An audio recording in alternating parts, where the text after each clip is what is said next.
कैसे इस घटना को देखते हैं, कौन जिम्मेदार है? देखिए, जो नीट पेपर हुआ है ये लाखों बच्चों के जीवन के साथ खिलवाड़ है, उनका कॉन्फिडेंस तोड़ा जा रहा है।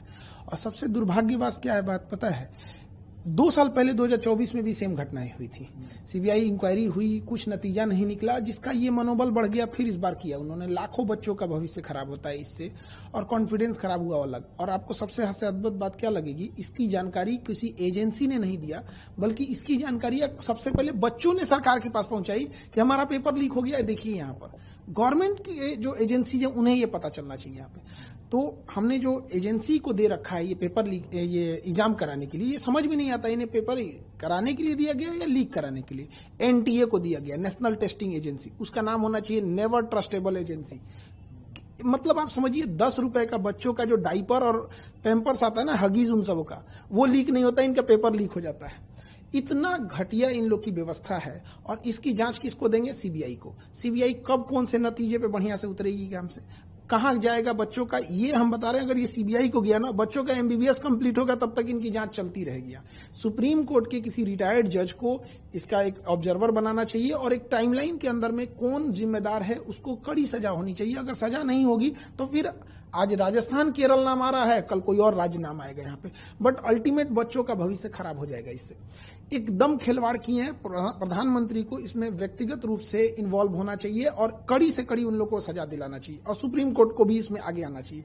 देखिए, इसमें लॉस कहां होगा, जब कभी भी हिस्ट्री उठा के देखिए, जब भी पेपर लीक होता है तो अगला जो पेपर होता है वो एजेंसी दुश्मनी करके बनाती है। 2024 में पेपर लीक हुआ नीट का, उसके बाद क्या हुआ, बच्चों के जान निकाल दिया गया, इतना टफ बनाया। 1997 में लखनऊ से होता क्या है, आईआईटी जेईई का पेपर लीक होता है, उसके बाद जो टफ बनाया, जान निकाल देता है बच्चों का। 2015 में नीट न होकर एआईपीएमटी जब होता था, तो जब पेपर लीक हुआ था, उसके बाद इतना टफ बना देता है कि बच्चे अब डिप्रेशन में चले जाएंगे। यहाँ पे सोचिए उन बच्चों का क्या होगा जिनका 700 से प्लस नंबर आ रहा था, जिसका 650 आ रहा था। हर बच्चे का अपना एक स्ट्रेंथ होता है, कोई टॉपर होते हैं, कोई सिलेक्शन वाले होते हैं, कोई रैंकर्स होते हैं। तो जिनका सिलेक्शन इस बार हो रहा था, ऑफिशियल वेबसाइट से उन्होंने आंसर की मिला लिया था। अब बच्चे हम लोग के पास आ रहे हैं डिप्रेशन लेके। एक बच्चा था, इतना पढ़ने में बढ़िया था, उसकी मम्मी डेथ कर गई थी इसी जनवरी में। उसको हम लोगों ने इतना मोटिवेट किया कि बच्चे देखो, पढ़ाई करो, अच्छी बात है, अगर अच्छा एग्जाम निकाल लोगे तो तुम्हारे सब कुछ घर की चीजें सही हो जाएगी। आज वो बच्चे को हम किस मुंह से जाएंगे वहां पे? आज वो पूछ रहा है हमारे ऑफिस में, हमारे पास हिम्मत नहीं है कि उसके सामने जाके कह सके, वो तो टूट जाएगा। और एनटीए को क्या समझ में आ रहा है? तो ऐसे बच्चों को, बहुत सारे ऐसे बच्चे, एनटीए कह रहा है कि हम दोबारा फॉर्म नहीं भरवाएंगे, दोबारा पैसे नहीं लेंगे, जो बच्चे रजिस्टर्ड किए थे उनका दोबारा एग्जाम ले लेंगे। एनटीए वाले लोग करोड़पति हैं, घर में बैठे हैं। ऐसे भी बच्चे हैं जो कर्ज लेके एग्जाम देने गए थे, जिनके पास 500 रुपया मायने रखता है। किसी के पिताजी सड़क पे ठेला लगा रहे हैं, उसके लिए सोचिए, उसको सेंटर उठा के फिर भेजिएगा 1500 किलोमीटर दूर, वो कैसे एग्जाम दे पाएगा? खिलवाड़ बना के रख दिया गया है। और इसमें जो लोग कोचिंग को धंधा बना के रख दिए हैं कि इतने पैसे ले लो और ये कर देते हैं, इन लोगों के खिलाफ तो सख्त कार्रवाई होनी चाहिए, इनकी गहन जांच होनी चाहिए कि ये कोचिंग एक होना चाहिए पढ़ाने के लिए। जो भारत का कल्चर था गुरु दक्षिणा वाला, ये हम पढ़ा रहे हैं यहाँ पे, ये लोग अरबों खरबों का व्यापार बना के उसको रख दिए हैं। इनके पास अथाह अकूल पैसा संपत्ति आ गया है कि इनके लिए पेपर लीक कराना चुटकी का खेल हो गया है, टॉपर ओपर को कहीं से ले देना इनके लिए खेल हो गया है। तो इस पे भी गहन जांच हो ताकि बच्चों का भविष्य ना बर्बाद हो। ये सीबीआई जांच के चक्कर में बच्चे अंधकार में पड़े हुए हैं, उनका कोई सुध लेने वाला नहीं है। सोचिए, अब क्या है, जिन बच्चों का पेपर ठीक नहीं हुआ था उनको चलिए कि एक बार मौका मिलेगा, फिर 20 दिन में क्या करेंगे, वो खुद ही डिप्रेशन में चले जाएंगे। लेकिन जिनका अच्छा हो गया था, कई ऐसे बच्चे होते हैं, आप समझिए ध्यान से, लड़के जो होते हैं ना, लड़के, वो अगर फेल हो जाए तो उन्हें दोबारा मौका मिलता है। लड़कियों का सोचिए, उनकी शादी करा दी जाती है। आप कभी किसी लड़की से जाके हॉस्टल में रह रही होगी ना, उससे पूछिएगा, उसको इस बात का डर होगा कि उसके कई का फोन आ गया होगा घर से कि पढ़ाई छोड़वा देंगे। ये दर्द वो नहीं समझ सकता। एनटीए के लिए केवल एक पेपर लीक है, किसी के लिए पूरी जिंदगी है। ये वो तकलीफ नहीं समझ सकते। यहाँ पे कोई कर्जा लेके आया होगा, किसी जब यहाँ से बच्चे पढ़ने आते हैं तो उनके घर से गार्जियन ये बोल देते हैं कि तुम्हें हम 1 साल के लिए भेज रहे हैं, 2 महीने के लिए भेज रहे हैं। इतनी तकलीफ होती है। केवल एक पेपर लीक नहीं है।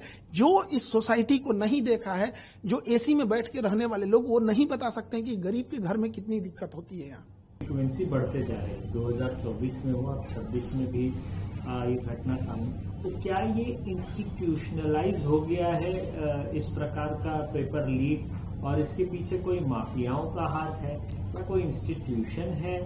इस कॉन्स्पिरेसी को कैसे? देखिए, नो डाउट इसमें बहुत बड़े लोगों का हाथ होगा, छोटे लोगों के बस का बात नहीं है कि प्रिंटिंग प्रेस से पेपर निकलवा लेना, एक स्टेट से दूसरे स्टेट में पेपर भेजना। और हम शुरू से कहते हैं ये टेलीग्राम जो हो गया है, ये टेलीग्राम एक इतना आसान माध्यम हो गया है एक जगह से दूसरी जगह किसी को स्प्रेड करके किसी चीजों को फैला देने के लिए। गवर्नमेंट को इस पे भी नकेल कसना चाहिए। और कुछ इंस्टीट्यूट जो है वो डायरेक्ट नहीं, इनडायरेक्ट पैसे से मदद करके रसूखदार लोगों से मिलकर, जिनकी ऊपर तक पहुंच है, लिंक है, वहां से कहीं ना कहीं इस नेक्सस को ले आ रहे हैं और इसे टेलीग्राम या बड़े ये जो व्हाट्सएप ग्रुप है उसमें लाखों का ये बेच रहे हैं। इनका इतना बड़ा वो हो गया है, अगर पेपर लीक हो रही है, अगर वो कह देगा कि 2 लाख रुपए में पेपर दे रहे हैं, सपोज कीजिए कि उसने ऐसे करके 1 लाख लोगों को बेच दिया, उसके पास रातों रात वो करोड़पति बन जाता है। तो उसे लगता है कि हम करोड़पति हो जाएंगे। और अगर उसे ये लगता है कि हम पकड़े भी जाएंगे तो कौन सा हमको सीबीआई पकड़ पाएगी, इतनी तो उसके पास अभी इतनी तो उतना नहीं, सीआईए की तरह तो हो नहीं गए हैं जो उन्हें पकड़ पाए। तो सजा या तो मिल ही नहीं रही है, या मिल रही है तो इतनी मामूली मिल रही है कि आम इंसान भी हिम्मत जुटा ले रहा है कि एक बार लीक करके देख लेते हैं। कठोर सजा न होने का कारण यह है कि हमेशा लीक हो रहा है। और ये सबसे डरावनी बात है जो मीडिया में भी नहीं आ पा रही है, ये पेपर बच्चों की नजर में नहीं आया होता ना तो ये लीक होके करोड़ों रुपए कमा के चले गए रहते। वो तो धन्य है उन बच्चों का जिनके पास इनडायरेक्टली ये पहुंच गया, नहीं तो ये एजेंसियां तो सोई रहती। क्या पता कि इससे पहले वाला पेपर लीक हुआ हो और बच्चों की नजर में नहीं आया हो, पास होके वो डॉक्टर बन गए हो। यहाँ पर आपको बताइए, ये गवर्नमेंट ने तो पकड़ा नहीं, किसी रॉ आईबी या ये इंटेलिजेंस सीबीआई ये सब तो किसी ने पकड़ा नहीं था, आईबी वगैरह तो बच्चों ने बताया। तो हमें कहां लगता क्या है सबसे डरावनी चीज कि हो सकता है कि बहुत से ऐसे एग्जाम हो रहे हैं जिन्हें हम फेयर समझ के कह दिए कि एग्जाम हो गया, इसके बच्चे ज्वाइनिंग कर लिए, शायद उसमें इससे बड़े पैमाने पे धांधली हुई होगी, हमारे नजर पे नहीं आया है। जब तक इसकी जांच नहीं होगी, हमें तो लगता है कि नीट तो हम कैंसिल किए ही, नीट के साथ साथ एनटीए को भी रद्द कर देना चाहिए। एनटीए में ही हमें लगता है कोई ना कोई खोट है, इसमें बैठा अंदर कोई भेदिया है जो अपना दामन बचाते हुए इनडायरेक्टली बना रहा है। और हमेशा एक पेपर का देखिएगा एक पैटर्न साम आ गया, किसी और स्टेट से लीक हो रहा है और किसी और स्टेट में उसका यूज हो रहा है। तो एक ना ये नेक्सस चेन बना लिए। अब पैटर्न देखिए सेम हो रहा है, कभी किसी स्टेट से लीक हो रहा है तो कहीं यहाँ पे अभी राजस्थान आ रहा है, अब नहीं करेंगे तो कल कोई और स्टेट आएगा, कल कोई और स्टेट आएगा। लेकिन जब तक इसकी सजा का प्रावधान नहीं होगा, और फांसी से नीचे इसमें कोई सजा नहीं होना चाहिए, क्योंकि अगर हम किसी की हत्या होती है तो एक व्यक्ति का लॉस होता है, इसमें लाखों बच्चों का भविष्य बर्बाद हुआ है, इसकी जिम्मेदारी कोई नहीं ले रहा है। इस पैसे की भरपाई कैसे होगी, तो उस समय की भरपाई कैसे होगी? लोग गांव से कहीं कोचिंग इंस्टीट्यूट में पैसे लगा करके पढ़ते हैं और बहुत ही कठिन इसकी पढ़ाई भी होती है। इसकी भरपाई का विकल्प आप कैसे देखते हैं? सरकार को क्या करना चाहिए? देखिए 30% ऐसे बच्चे पढ़ने आते हैं, 30% जिनकी या तो माँ ने गहने गिरवी रखे हैं, पिता ने खेत गिरवी रखा है, या कहीं पे मजदूरी कर रहे हैं। ऐसे बच्चे जब आते हैं, इनको कोई सुनने वाला नहीं है। या तो इनके बस का नहीं है, इन्हें चेंज करें। यूपीएससी एग्जाम कंडक्ट कराती है, अच्छे ढंग से कंडक्ट करा लेती है, आईआईटी भी कंडक्ट कराती है। इससे ज्यादा ये तो एकदम बदतमीजी पे उतर गया है एनटीए। तो इस सब को जरूरी ये है कि नेशनल लेवल पे, जैसे अब क्या है कि उनको भी लगता है कि 10 दिन मीडिया में चलेगा, हमें तो सजा होने वाली नहीं है। कुल ले दे के उनके दिमाग में डर खत्म हो गया है कि ना उन्हें पुलिस का डर रहा है, ना मीडिया को डर रहा है, और ना ही उनको किसी न्यायालय का डर बचा है।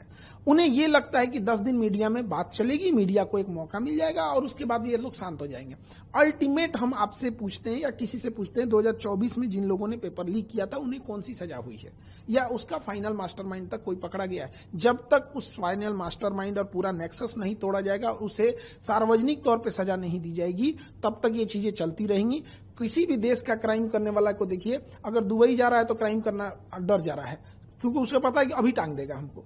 और यहाँ क्यों हो रहा है? क्योंकि उसे पता है वो मिसयूज कर सकता है। सवाल ये भी है, क्या जैसे सीबीआई ने इस मामले को अपने हाथ में ले लिया, तो क्या ये एनटीए के लोगों का भी पूछताछ होगा? पहली बात तो सीबीआई से हाथ हटा देना चाहिए। सीबीआई के बस का नहीं है, सीबीआई हो गया। CBI is like a Nokia mobile, था तब था जब कुछ नहीं था वहां पे। अंग्रेजों ने बनाया था लॉर्ड माउंटबेटन 1946 में। अंग्रेज किस लिए बनाएंगे? किसी मुद्दे को दबा देने के लिए। दे दो सीबीआई को, काम खत्म। सुप्रीम कोर्ट के जज को इन्वॉल्व करके वहां पे फिर होना चाहिए। खुद प्राइम मिनिस्टर ऑफिस इसमें इन्वॉल्व हो, इससे पूरी देश की छवि खराब होती है। जैसे पूरी दुनिया में नाम होता है चाइना का गाँव एग्जाम, तो ये नेशनल लेवल के एग्जाम होते हैं हमारे। इसमें केवल एक परीक्षा के तौर पर मत देखिए, राष्ट्रीय छवि खराब होती है इससे, मनोबल टूटता है बच्चों का। जो पैसे वाले हैं, रसूखदार हैं, उनके लिए एक नए रास्ते खुलते हैं। क्यों बच्चे को पढ़ाना है? पेपर लीक होगा, पैसे खरीद लेंगे। ये जब डॉक्टर बनेगा तो आप सुनते होंगे कि लापरवाही से किसी मरीज की जान चली गई। पूरा खोखला करेगा ये सिस्टम इस चीज को। तो सीबीआई के बस का ये नहीं है। सुप्रीम कोर्ट इसमें इन्वॉल्व खत्म कर देना चाहिए। उसमें सारे लोग कहीं ना कहीं ये इन्वॉल्वमेंट उसका इनडायरेक्टली या कहीं भी होगा, एनटीए का बस का नहीं है। और एनटीए की सबसे पहले जांच होनी चाहिए इसमें कि आप क्या कर रहे हैं। माफियाओं को होगा जो कोचिंग को धंधा बना के रख दिए हैं, उन्हें शर्म आना चाहिए। हिंदुस्तान में जन्म लिए हैं जहां पे फीस का कल्चर ही नहीं था, गुरु दक्षिणा था। उस हिंदुस्तान में 2 लाख फीस लिया जाता है। ये वही हिंदुस्तान है जहां 80 करोड़ लोग राशन पे खा रहे हैं और 20 करोड़ लोग मोटापा का दवाई ले रहे हैं। मतलब एक देश इधर जा रहा है, एक इधर जा रहा है।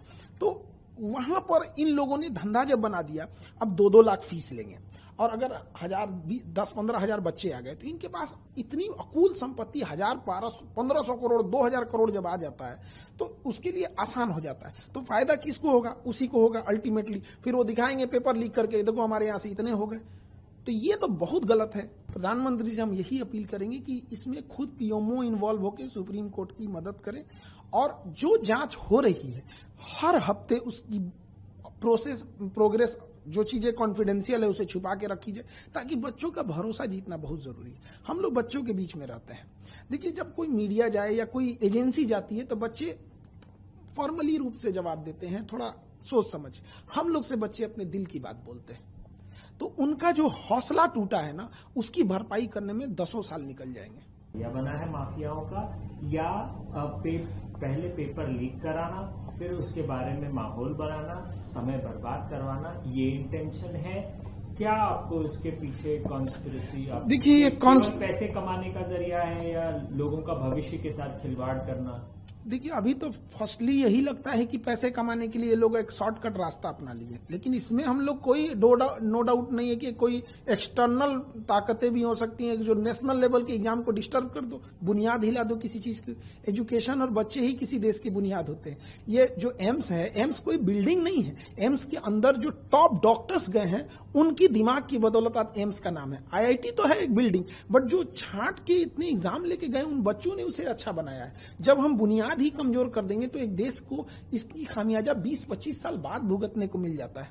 तो ये चीजों की गहन जांच होनी चाहिए और इसमें स्वयं प्रधानमंत्री को इन्वॉल्व होना चाहिए। उधर ट्रंप पे कोनो ईंटा चला दिया था प्रेस कॉन्फ्रेंस में, तो प्रधानमंत्री हमारे ट्वीट कर रहे थे। उससे ज्यादा गंभीर ये मामला है। और कहीं ना कहीं देश के साख पर जब ये बात आती है तो कुछ चंद लोगों की वजह से पूरी देश और बच्चों का भविष्य खराब होता है। ऐसे चंद लोगों को समाज में नहीं छोड़ने देना चाहिए, क्योंकि जब इनका मन बढ़ेगा तो आज ये नीट कर रहे हैं, अगर आज इन्हें हम सजा नहीं दिला सके तो कल ये न जाने क्या क्या लीक करेंगे। और इनका जब नहीं रोक सके तो आज पैसों के लिए बच्चों का भविष्य बेच रहे हैं, कल पैसों के लिए देश भी बेच सकते हैं। इसलिए ये छोटी चीजों को इसे न लिया जाए, लाखों बच्चों का भविष्य का सवाल है।